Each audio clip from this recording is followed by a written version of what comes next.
Travaille en régie chez un ou deux clients fixes, je vais te poser une question directe. Est-ce que tu sais combien ton client vend ta journée au client final? Parce que je rencontre des gars chaque semaine, du tout, je suis allé 3, 4, 5, 6 000 euros par mois. Ok, et ils travaillent en général pour des boîtes intermédiaires, des gros fabricants.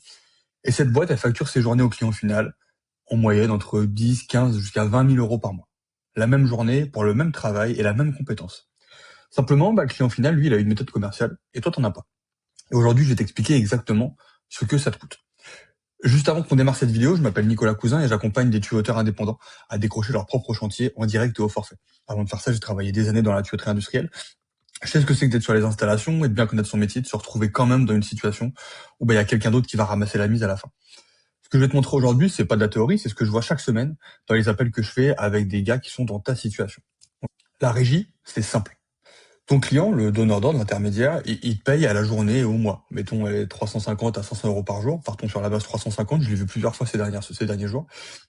Et pour un mois à 22 jours travaillés, ça te fait du 7700 euros de chiffre d'affaires.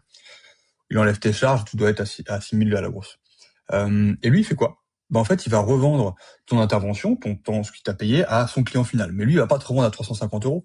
Il va te revendre peut-être 700 jusqu'à 1200 euros. J'ai vu ça il y a pas longtemps à la journée. Ok, ça va dépendre des marchés. Sur des contrats industriels, parfois en pétro, nucléaire, agroalimentaire, j'ai des gars qui me décrivent ça exactement. Donc la boîte intermédiaire prend leur journée à 350, la facture 800 à 1000 euros. Donc c'est une marge entre de 100 à 200% sur son dos, clairement. Ce qui est intéressant là-dedans, c'est pas une question de malhonnêteté de l'intermédiaire ou quoi que ce soit, ça fait partie du jeu, c'est qu'il fait quelque chose que toi tu sais pas encore faire, c'est qu'il va chercher du client et il signe le contrat. Donc il porte le risque commercial. Et ça, c'est une compétence. Et actuellement, c'est lui qui a cette compétence et pas toi. Donc c'est lui qui prend la marge. C'est aussi simple que ça. Faisons le calcul simple. Si ton client qui sert d'intermédiaire revend ta journée à 850 et te paye 350, ok, la différence c'est 500 euros par jour. Ok, sur 22 jours par mois, ça fait 11 000 euros de chiffre d'affaires par mois. 132 000 euros par mois. Je dis pas 130 000 euros par an de chiffre d'affaires dans ta poche, je dis 132 000 euros d'écart sur le chiffre d'affaires. Laisse-moi te dire ce que ça veut dire concrètement, c'est que pendant que tu gagnes 72 000, 70 000 euros annuels, quelqu'un qui a son compte, qui peut être seul aussi, et qui a les mêmes compétences que toi, mais qui travaille avec des petits clients en direct sans intermédiaire, il peut facturer entre 120 à 180 000 euros par an pour le même volume de travail. Et encore une fois, la différence entre vous deux, c'est pas la compétence technique, c'est juste que lui, il sait comment trouver un client, comment trouver des bons clients, comment leur présenter une offre et comment chiffrer au forfait. C'est tout. Alors là, j'entends déjà l'objection, ouais, mais moi je suis pas commercial, je suis tuyauteur, c'est pas mon truc, etc. Je comprends, mais réfléchis rapidement à ça. Est-ce que tu préfères soit rester tuyauteur à 5-6 000 euros de chiffre d'affaires en stagnant, ou alors devenir un tuyauteur qui sait vraiment valoriser son travail et se vendre à 10, 12, 15 000 euros par mois? Parce qu'au final, tu gardes exactement le même métier. Tu changes juste à qui tu vends. Alors la vraie question qu'on peut se poser, c'est pourquoi tu restes en régie alors que tu sais que c'est clairement pas optimal? Alors il y a deux raisons assez simples. La première, c'est ce qu'on appelle la sécurité perçue. Ok, quand tu es en régie, le virement tombe le premier du mois. Okay, c'est rassurant, surtout si tu as peut-être un crédit, une famille, des charges fixes, et je comprends ça, c'est humain, on ressent tous ce genre de choses. Le problème, c'est pas ce besoin de sécurité, c'est que cette sécurité, tout simplement, elle n'existe pas. Elle est fausse. J'ai un gars avec qui j'ai discuté la semaine dernière, Pierre. Lui, il bossait en régie pour une boîte depuis 2 ans. Ok, son contrat, il est renouvelé tous les 6 mois. Ok, en général, alors parfois toutes les semaines, bref, ça change, mais en général, ils ont un accord verbal tous les 6 mois. Il m'a appelé parce que son contrat venait de pas être renouvelé. Ok, du jour au lendemain. Et donc du jour au lendemain, pour lui, il a plus de revenus. Il avait même jamais envisagé ça. Il était dans ce qu'on appelle cette prison dorée. Et donc il avait 0 client. Là, 0 piste, pas de carnet de commande, personne à contacter et 0 méthode commerciale. Parce qu'il n'a jamais eu besoin d'en avoir en fait. Et la sécurité de la régie, ce qu'il avait pensé être une sécurité, il l'avait peut-être protégé pendant 2 ans, mais en fait du jour au lendemain, elle n'existait plus du tout. Ok, donc ça c'est vraiment ce côté fausse prison dorée dont il faut se parer. Et la deuxième raison souvent qui fait qu'on reste en régie, c'est aussi la peur du forfait. D'accord.